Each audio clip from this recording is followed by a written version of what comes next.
Yee yee.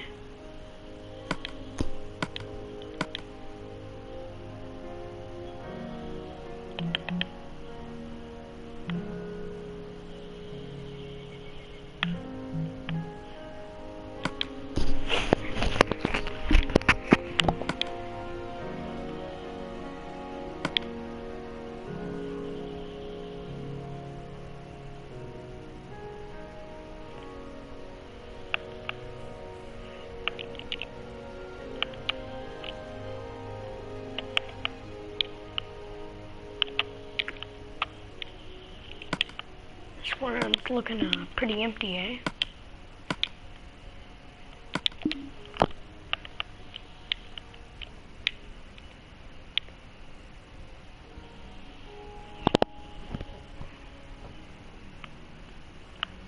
Ow.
Yee.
table is the next block to get some love from the Mojang saviors. Take a look. You get out of there.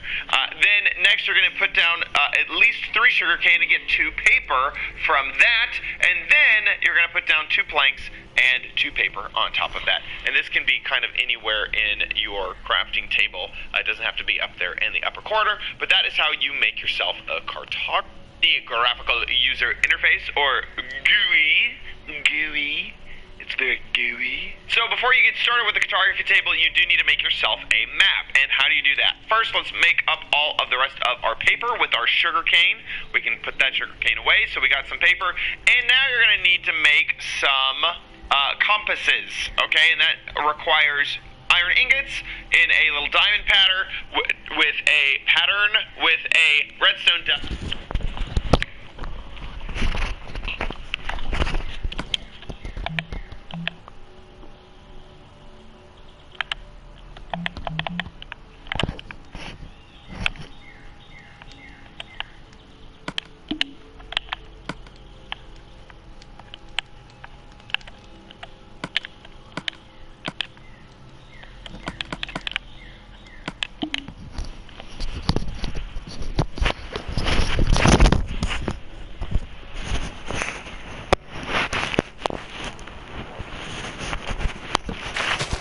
Cartography table is dust in the center, and that is how you get compasses. Those do stack, so those are nice. Next, you're going to take your compass, drop it into the middle of the crafting table, and surround it with paper, and then you get a yellow paper out of it, which is actually an empty map. Now, I'm just going to use the creative menu to make a ton of different empty maps. And then also keep your paper around, because you're going to be using that also. And here is how you create a map. You have an empty map in your hand, and then you just right-click it, and then bam, it creates a map. And as you can see, I still need to kind of go out here to create the map area, and then I can come back, and now I have a fully made map.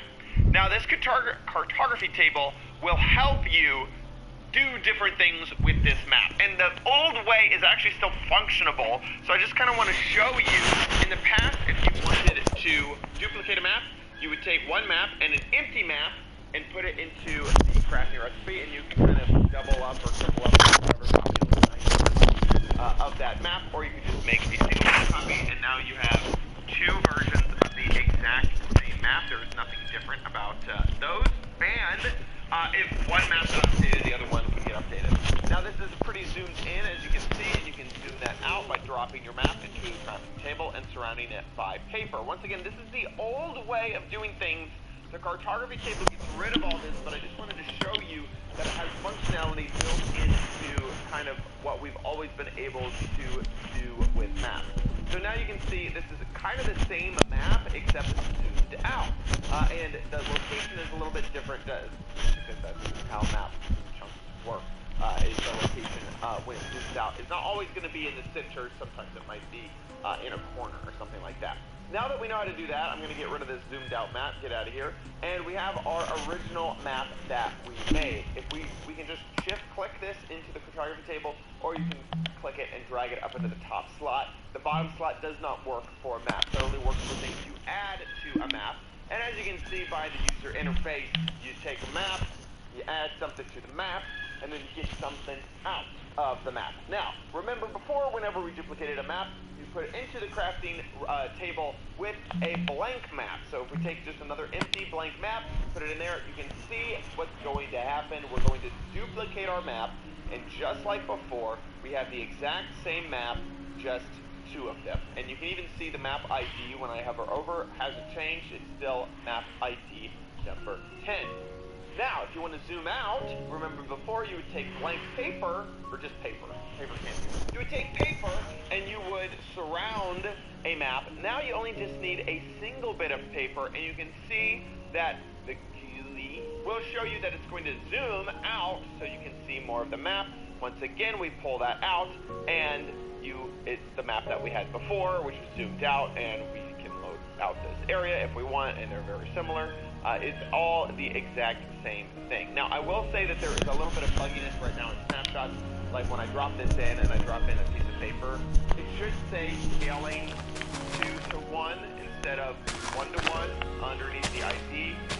It says it there once you actually pull it out and you get it back, which is kind of annoying. Another thing is, if you remember, we could get a ton of different versions of the map. So if I like did that 17 times, you know, or if I put it around, no, that doesn't happen. You only get 2 out, and you kind of have to drag them back over. Oh, wait, this is above. So you're putting 2 in, you should get 3 out.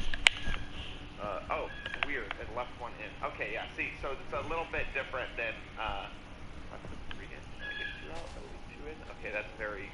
At least it's working, but it's just not as it's not exactly the same. Also, it'll show you what it's going to do before you even like put an extra map in there. That's really neat. But let me tell you one extra feature of these maps, which is pretty cool and new to the cartography table, and that is to use a glass pane to lock a map.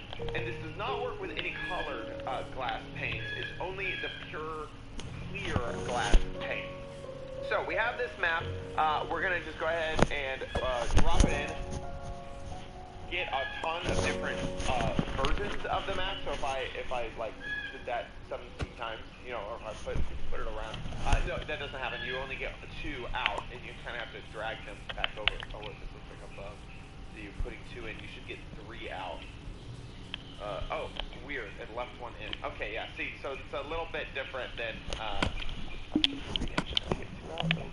Okay, that's very.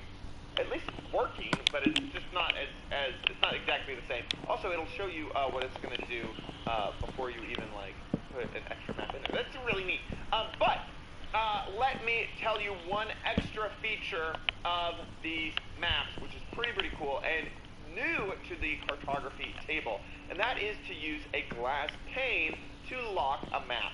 And this does not work with any colored glass panes. It's only the pure clear glass pane. So we have this map. We're going to just go ahead and drop it in.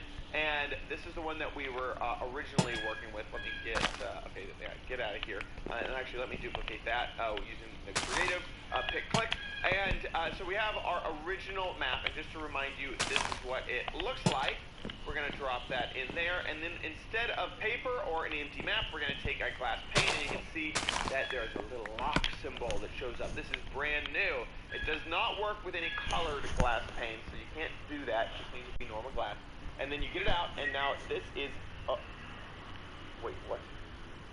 Okay, one of these is locked. Yeah, that one's locked.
shows up. This creative, pick click, and so we have our original map, and just to remind you, this is what it looks like. We're going to drop that in there, and then instead of paper or an empty map, we're going to take our glass pane, and you can see that there's a little lock symbol that shows up. This is brand new. It does not work with any colored glass pane, so you can't do that. It just needs to be normal glass. And then you get it out, and now this is, oh, wait, what? Okay, one of these is locked. Yeah, that one's locked. Oh, that is weird. They stacked for a half second. That was super weird. Okay, the map right here, this one is locked. This one is not locked, and you can tell that because you can hover over them, and it will tell you. So what is the difference? Well, if we update the map area with this big old red square here, and that should be a square, yep, then if we open up a normal map, it will update, and it will show the new square. But a locked map will not, and the map stays how it is. The map data does not change if the world changes. Why would you want something like this? You might want it because you're taking a snapshot of a build, and that you know might get destroyed or might get built on later, and you don't want the map to update when you take a look at it later. Or maybe you have a map in an item frame, and you don't, and there's other versions of the map. So if one gets updated, the other one will get updated. If you lock it, then it won't get updated. Another really cool feature that a lot of people are mentioning, it happens to do with banners. Banners are super awesome and add some really cool functionality to maps. And all you have to do is take a banner. This is my unlocked map. Right-click it, and then bam, you have a little banner symbol on your map down there in the corner. And for whatever reason, this will also work with locked maps. So if you right-click, there is a little banner on the locked map. It doesn't automatically transfer over. Remember, in the beginning, if you want to remove the banner, you just right-click on this banner again, and now that is removed. You have to go up and click it with a locked map. It doesn't automatically update if the maps happen to be the same thing. Another really cool thing that people don't know about, but I want to give you guys an extra little tip.